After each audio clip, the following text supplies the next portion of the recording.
All right, folks, it's the best time of the day. You already know it. We have some brand new poll numbers, but more importantly, I am going to be making my second official prediction ever on this channel about who I think will win the federal Canadian election. Now, I did make one a few months ago, and it was pretty crazy to see what the results were back then compared to what it's going to be today. I just want to bring you guys back to that. I have this video pulled up. By the way, I couldn't look it up on my actual YouTube channel because for some reason my videos don't play. But I do have it pulled up right here. Let's look at these numbers, guys. So I was at 262 for the Conservatives. And this was back in 2 months ago. So this was December 27th, 2024. This is when Justin Trudeau was pretty much hemorrhaging support to the Conservatives and Pierre Polywave. And look at these numbers. 262. 21 for the Liberals. 39 for the Bloc. 19 for the NDP. I mean, we're talking numbers that you've never seen before. It was ridiculous. Look how much blue was on that map. It's crazy. I mean, we can look at some of the video. I'll break down a bit of it. But I want to show you guys my current prediction, which is even crazier. I want to show you guys that first because it's insane. But before we do that, I want to show you guys some new numbers we have from Polywave. So Polywave, like I said in previous videos, they're very accurate. They basically do aggregate polls. And actually, believe it or not, they're more accurate than 338 Canada for the Ontario provincial election. So I do actually trust them quite a bit now. They were pretty accurate. They had them at 84 or so, I think. And then 338 Canada had them at almost 90. So quite a big discrepancy there. But look at this. 168 seats for the Conservatives, 132 for the Liberals, 29 for the Bloc, 12 for the NDP. So they do retain party status. But if you take a look at the vote projection, the federal vote projection, at least the distribution, and this is aggregate, by the way. This is all aggregate polling. So you have, some outliers there for the Conservatives, some outliers for the Liberals. So obviously it's not all set in stone. But nonetheless, it's about 41% for the Conservatives, 32% for the Liberals, and then 13, 7, 3, 2. But nonetheless, it's about a 9-point gap at this point. We're talking about 25-point gaps at one point. And if you take a look right here, I mean, 160 to 132, that's only 36 seats that the Liberals are away from basically snatching that from the Conservatives. And last week they were at 181, I believe, to 116, or 182 to 116. So it's been changing quite a bit. And it's been changing for the worse for the Conservatives. But I want to show you guys what my numbers are. So this is my official prediction, guys. And I want to break it down because I think, if I just showed it to you, it wouldn't really make sense. And many people will be kind of confused about what I'm showing necessarily. But yeah, these are my numbers. So I do have the Liberals actually forming government. And I know a lot of people will probably get angry that I did that. I frankly don't care. I'm here to just show you guys the numbers. I based this on multiple sources. So 338 Canada, Polywave. I looked at literally every single individual riding on this map. It took so much time, but I did my best to try to be as accurate as possible. And this is what we have, or at least what we're working with. If we are working with trends, if we're working with current numbers and trends. So by current numbers, I'm talking about ridings that are safe. So for example, this riding right here, these ridings in Alberta, they're pretty much safe. They've been blue for God knows how long. They're not going to change. But for example, if you take a look right here in the Toronto metro area, I'll just go here really quickly. These ones, they were dogfights. Like they're getting close. And if you take a look at the trend, because I clicked on each individual one, for their riding distributions, the trends on 1, 2, 3 for these ones, for example, were crazy. I mean, it shifted completely for the Liberals, and it's only continuing to shift. Like it's only continuing to go up for the Liberals. Obviously, we know that Toronto does vote Liberal most of the time, so it is in line with other previous trends, but it's also in line with current trends. So it makes sense that these are red. So if you see your riding, for example, that you're like, oh, I didn't know it's going to be Liberal, or I wasn't expecting to be Liberal, keep in mind, it's probably because it's just trending that direction right now, number one. Number two, it's been changing for quite a bit. So for example, what I did was I looked at it from before Justin Trudeau resigned. So if Justin Trudeau resigned, or I looked at it before Justin Trudeau resigned, and then the day that he resigned. The day that he resigned was sort of like the starting point of where I gauge where these rankings were.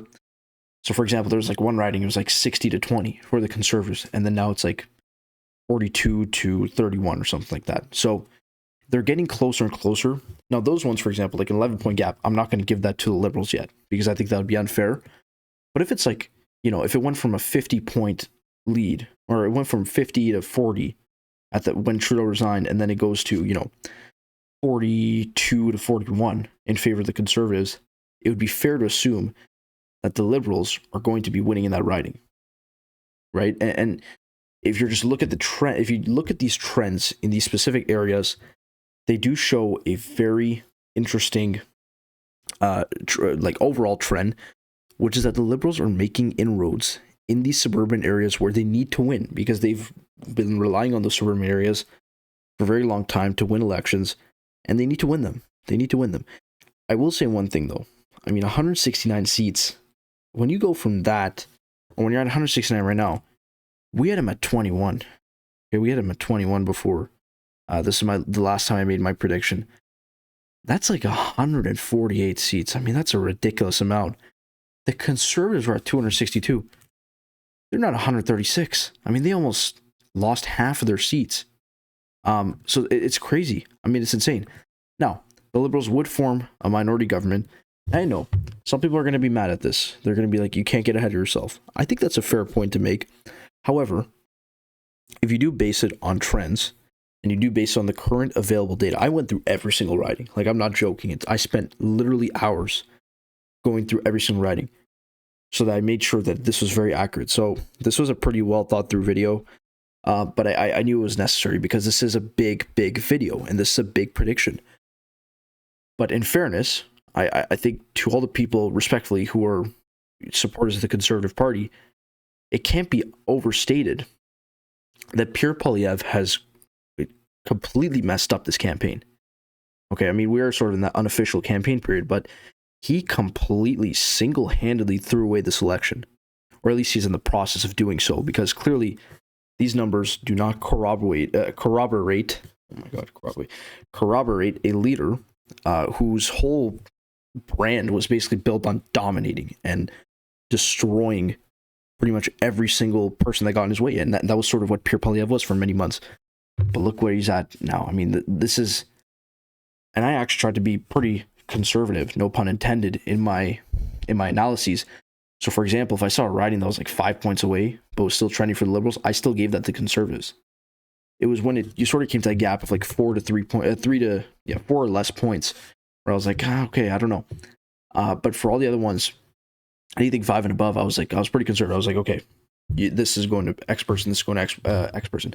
So I was pretty lenient for those that were closer, but for those that were anything 5 and above, I think it would be unfair for me to immediately jump the gun and say, boom, this is going to Liberals, this is going to Conservatives, this is going to Bloc, whatever. But I do want to note another thing. NDP is at 6. So NDP pretty much gets crushed, wiped out across the country.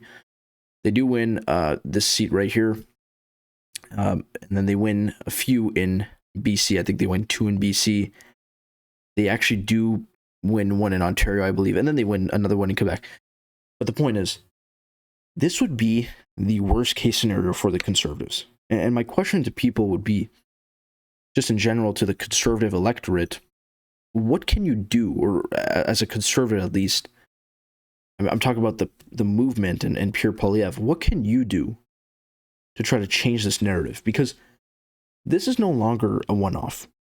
And I think everybody needs to acknowledge that. This is no longer a one-off. This is clearly a very serious shift in the way that we have been looking at Canadian politics for the last 5 years.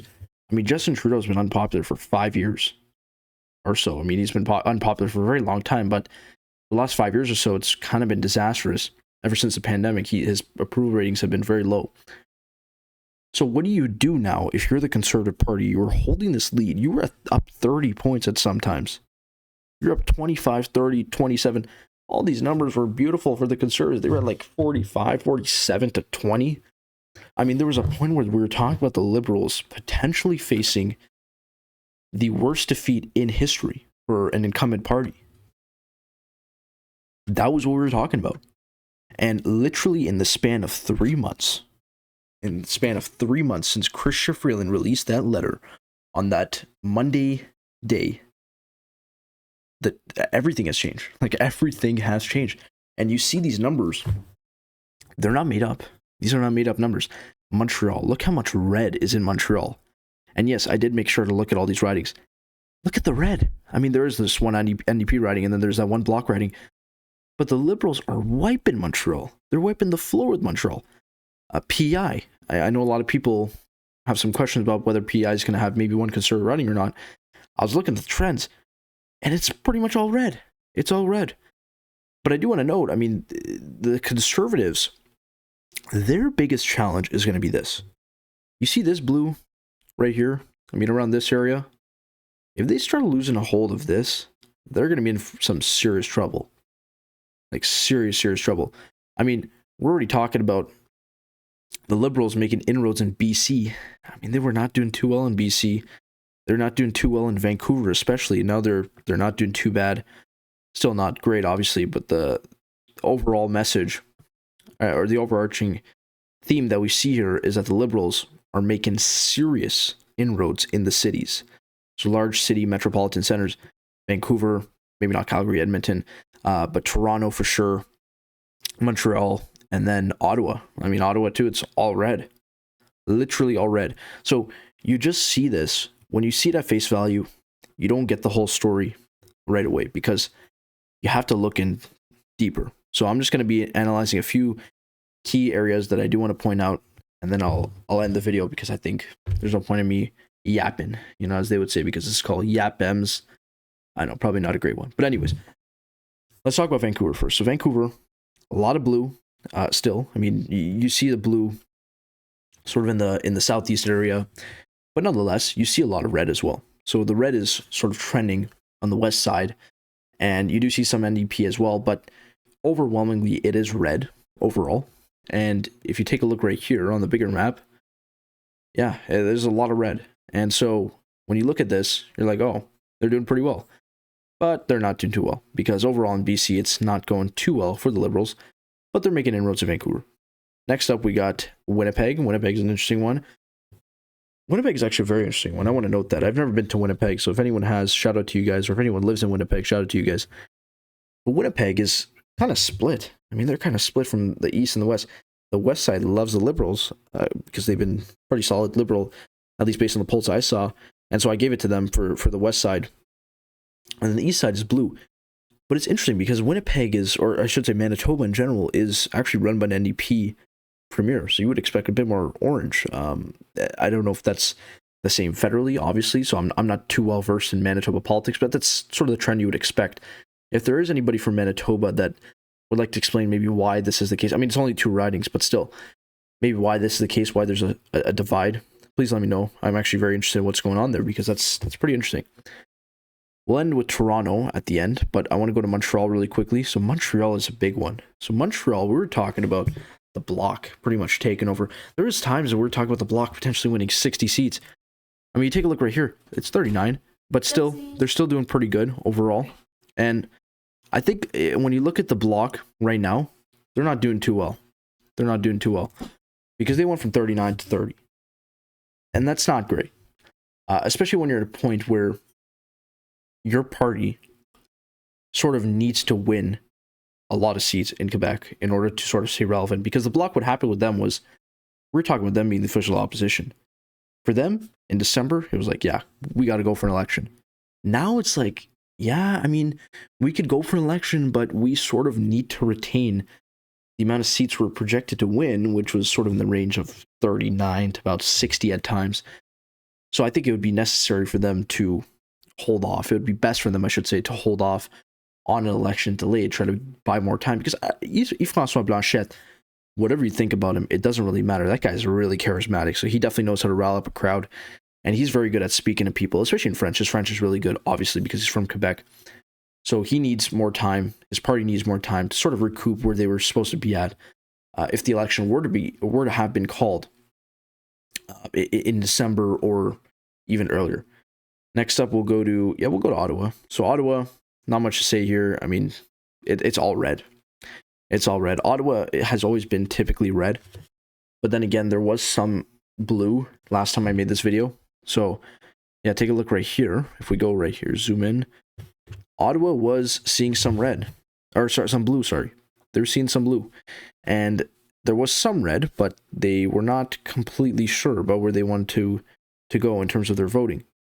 But now it's pretty clear that they want to vote for the Liberals. Lastly, I'll end off with Toronto. So Toronto, the 6. Shout out to all the people in Toronto. Toronto was an interesting one. Toronto's a very interesting one. Take a look at Toronto. Take a look at where we're at literally 2 months ago. I mean, it was nearly all blue. It was like a blue storm. It was like a blue blizzard. And then you look at it now, and it's not necessarily that. It's almost like a red blizzard. I don't know what the equivalent of that would be in terms of natural disasters. Maybe a volcanic eruption of all red all over the place. And the Conservatives only have about 4 seats. 4 seats, or are projected to win 4 seats in the entire Toronto metro area, which is a pretty big amount of the electorate in Ontario. It's a pretty big amount. So if they don't win those seats, that could be very, very bad. And I just want to note again, you go back here, it was literally roles reversed. I actually think the Liberals were at about, the Liberals were at 4 seats in Ontario at that point. And so the Conservatives, I mean, there's that one odd NDP seat, but the Conservatives were literally in the position that the Liberals are in right now. They were expected to win pretty much all over the place, albeit in different ridings, but nonetheless, they were expected to win pretty much everywhere in Ontario, at least in the Toronto metro area, especially. But look what happened. You get a few things going. Here's what happened. Number one, you had Justin Trudeau resign. That's probably the biggest thing that happened, obviously. Second thing, you have Donald Trump sworn in. That's another big thing. Third, you have Mark Carney entering the race. That's a big one as well. And then fourth, you have Pierre Poilievre and his complete inability to adjust to the current political climate in Canada. He is literally in over his head. Pierre Poilievre, it's almost like a broken record. That's what he's been right now. Or at least that's what he's been for the last 2 months. He's been a broken record. He was able to talk about carbon tax all he wanted when Justin Trudeau was around. But guess what happened? The day that Justin Trudeau resigned, nobody cared about the carbon tax anymore because all the candidates that were supposed to enter said, no, we're not going to keep the carbon tax. It's gone. So ever since then, Pierre Poilievre, for whatever reason, has fixated on the carbon tax. And you know what? It has not produced great results because I'll tell you what. Pierre and his people, and any person who supports Pierre in general, you guys were expected to win one of the biggest majorities in history. And you now have halved it. I mean, the Liberals have literally basically destroyed that barrier that was there. And it's insane to think about. But it is the reality. And I'm not here to pick sides, like I've said. I don't really care, what side you're on. I'm here to provide blunt analyses of what's going on in the Canadian political scene. So, I'll end off with this, with 2 pieces of advice, one for the Liberals, one for the Conservatives. I don't really have any for the NDP or the Bloc. I don't know too much about the Bloc and what they're going to be doing this next election. But for the NDP, all I would say is, I guess you guys are going to have to delay an election, or at least we'll try to. My one piece of advice for the Liberals and one piece of advice for the Conservatives would be this. So for the Liberals, you need to start reaching out to wider bases. Look, for a very long time, and this has been the case for pretty much ever since the Liberals have started winning a lot, they've just relied on winning in these big city centers. So Toronto, Vancouver, obviously Montreal, and other areas, Ottawa.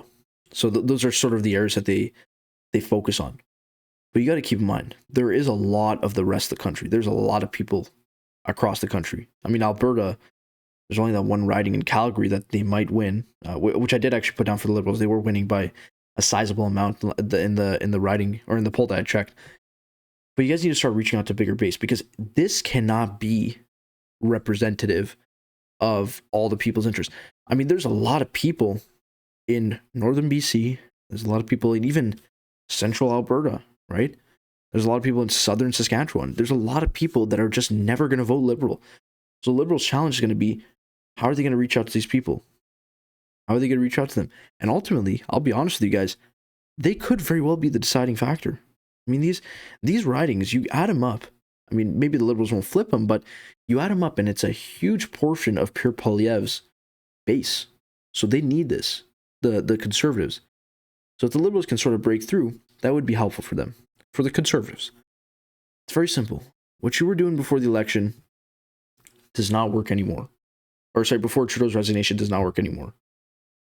What you were doing before Justin Trudeau resigned on January 6th does not work today. So what do I say? Simply change your messaging. Or if you don't want to change it completely, that's not a problem. Readjust it. Readjust. You have to adjust with the times, man. The Canadian people are focused on one big thing right now. And it's not even the basic things, inflation, housing, all that kind of stuff.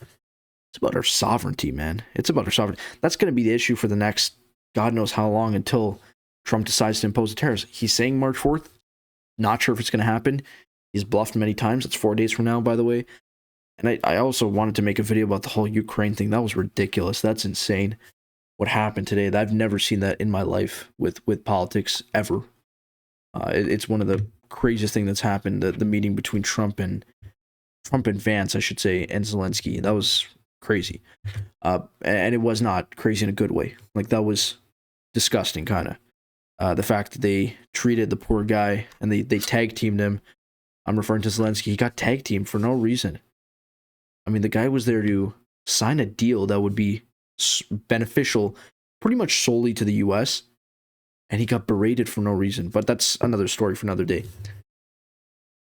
The TLDR, for you guys that are watching this, that don't want to watch the entire video, Liberals need to start reaching out to more people. Conservatives need to readjust their messaging. Let me know what you guys think down in the comments below. Please, guys, take it easy on me. Please. I don't want to be berated the way that Zelensky was berated today. Please let me know what you guys think, and I will see y'all in the next one.